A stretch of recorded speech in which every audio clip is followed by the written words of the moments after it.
जय माता दी।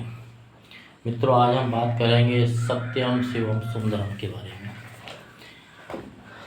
सत्य में शिव सुंदर है, जो कि दूरदर्शन का प्रतीक चिन्ह था। तो बरसों बाद दूरदर्शन पर वापस लौटा, तो इसके बारे में बात करेंगे कि उसको हटाया किसने और वापस कैसे लौटा है। तो इसके लिए मैं तुष्टीकरण की चटनी, सेकुलरिज्म का चम्मच और लाल चड्डी वाले वामपंथियों ने 80 के दशक में भारत में पहली बार रामायण जैसे हिंदू धार्मिक सीरियलों का दूरदर्शन पर प्रसारण शुरू हुआ और 90 के दशक आते आते महाभारत ने ब्लैक एंड वाइट टीवी पर अपनी पकड़ मजबूत कर ली। यह वास्तविकता है कि रामायण दूरदर्शन पर रविवार को शुरू होता था और जनता कर्फ्यू लग जाता था। लोग रोड पर नहीं दिखते थे, सारी रोडें, सड़कें, आयात निर्यात, वाहन परिवहन सब बंद हो जाता था। अपने आराध्य को टीवी में देखने की ऐसी दीवानगी थी कि लोग अरुण गोविल को भगवान की दृष्टि से देखते थे और उनके पैर छूने के लिए होड़ लग जाती थी। इन दोनों धार्मिक सीरियलों ने 90 के दशक में लोगों पर पूरी तरह से जादू कर दिया, पर धर्म को अफीम समझने वाले कम्युनिस्टों से ये देखा न गया। 90 के दशक में कम्युनिस्ट पार्टी ने इस बात की शिकायत राष्ट्रपति से की कि एक धर्मनिरपेक्ष देश में एक समुदाय के प्रभुत्व को बढ़ावा देने वाली चीज़ें दूरदर्शन चैनलों पर कैसे आ सकती हैं। इससे हिंदुत्ववादी माहौल बनता है और धर्मनिरपेक्षता के लिए खतरा है। इसी वजह से सरकार ने उन दिनों अकबर द ग्रेट, टीपू सुल्तान, अलिफ लैला, मुसलमानों के लिए और ईसाइयों के लिए दया सागर जैसे धारावाहिकों की शुरुआत करनी पड़ी। 70 के अंतिम दशक में मोरारजी देसाई की सरकार थी और लाल कृष्ण आडवाणी सूचना और प्रसारण मंत्री थे। तब हर साल एक कैबिनेट मिनिस्ट्री की मीटिंग होती थी जिसमें विपक्षी दल भी आते थे। मीटिंग की शुरुआत में ही एक वरिष्ठ कांग्रेसी नेता उठे और अपनी बात रखते हुए उन्होंने कहा कि रोज सुबह ये 6 बजे जो रेडियो पर भक्ति संगीत बजता है वो देश की धर्मनिरपेक्षता के लिए खतरा है, इसे बंद किया जाए।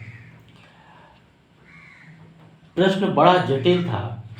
उसके कुछ सालों बाद बनारस हिंदू विश्वविद्यालय के नाम से हिंदू शब्द हटाने की मांग उठी। स्कूलों में रामायण, हिंदू प्रतीक और परंपराओं को नष्ट करने के लिए सरस्वती वंदना का प्रतिबंध भी कांग्रेस सरकार ने ही बंद किया।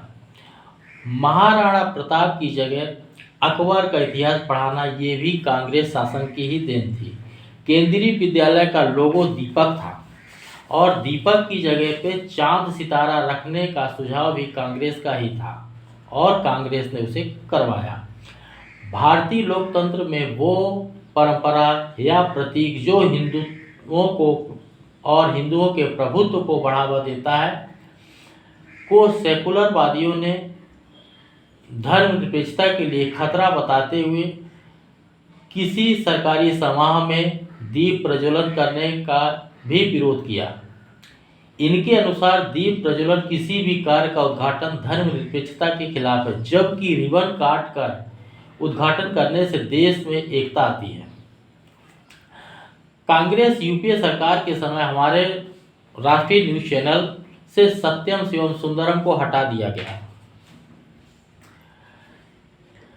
ये भूल कर कि ये देश पहले भी हिंदू राष्ट्र था और आज भी स्वयं घोषित हिंदू राष्ट्र है। आज भी भारतीय संसद के मुख्य द्वार पर धर्म चक्र प्रवर्ताय अंकित है। राज्यसभा के मुख्य द्वार में सत्यम वद धर्मम चर अंकित है। भारतीय नगर पालिका का घोष वाक्य धर्मो रक्षति रक्षिता और सर्वोच्च न्यायालय का अधिकाधिक वाक्य यतो धर्मो ततो जया, यानी जहां धर्म है वहीं जीत है। आज भी दूरदर्शन का लोगो सत्यम शिवम सुंदरम पुनः कर दिया गया। ये भूल गए कि आज भी सेना में किसी भी जहाज, हथियार, टैंक का उद्घाटन नारियल फोड़कर ही किया जाता है। ये भूल गए कि भारत की आर्थिक राजधानी मुंबई में शेयर मार्केट में आज भी दिवाली के दिन लक्ष्मी जी और गणेश जी की पूजा होती है। ये कम्युनिस्ट ये भूल गए कि स्वयं के प्रदेश जहां कम्युनिस्टों का 34 साल तक शासन रहा, वो बंगाल आज भी घर घर दुर्गा पूजा मनाता है और वहाँ दुर्गा को प्राथमिकता दी गई है।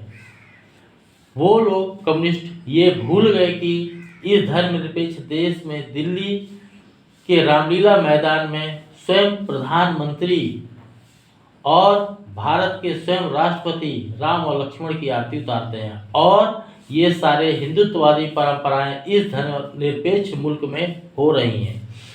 ये धर्म को अफीम समझने वाले कम्युनिस्ट, तुम धर्म तो नहीं जानते और इस सनातन धर्मी देश में तुम्हारी शातिर बेवकूफ़ी अब ज़्यादा दिन नहीं चलेगी। भारत अब जाग रहा है, अपनी संस्कृति को पहचान रहा है। कम्युनिस्टों ने हमेशा झूठ और भ्रम फैलाया। देश में धर्मनिरपेक्षता की चटनी लोगों को चटाई, जबकि मैं आपको बताना चाहूँगा कि ये देश धर्मनिरपेक्ष नहीं है, पंथ निरपेक्ष है।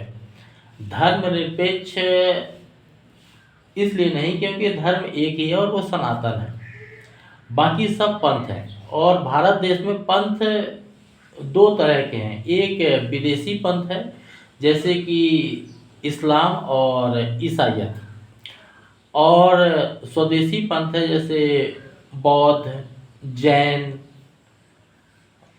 सिख। इस तरह से ये हमारे हिंदुस्तान के स्वयं के पंथ हैं, लेकिन धर्म सबका एक ही है और सनातन है। तो जैसे कि मैंने अभी आपको बताया कि अगर ये धर्मनिरपेक्ष होता तो राज्यसभा के मुख्य द्वार पर सत्यम व धर्मचर अंकित है, वो नहीं होता। न्यायपालिका का घोष वाक्य धर्मो रक्षति रक्षिता, वो नहीं होता। और सर्वोच्च न्याय का आधिकारिक वाक्य यतो धर्मो ततो जया, वो नहीं होता अगर ये धर्मनिरपेक्ष होता। आज भी संसद के मुख्य द्वार पर धर्म चक्र प्रवाह तारे अंकित है, क्योंकि धर्म निरपेक्ष भारत नहीं है, पंथ निरपेक्ष है और सबके पंथ अलग अलग हैं।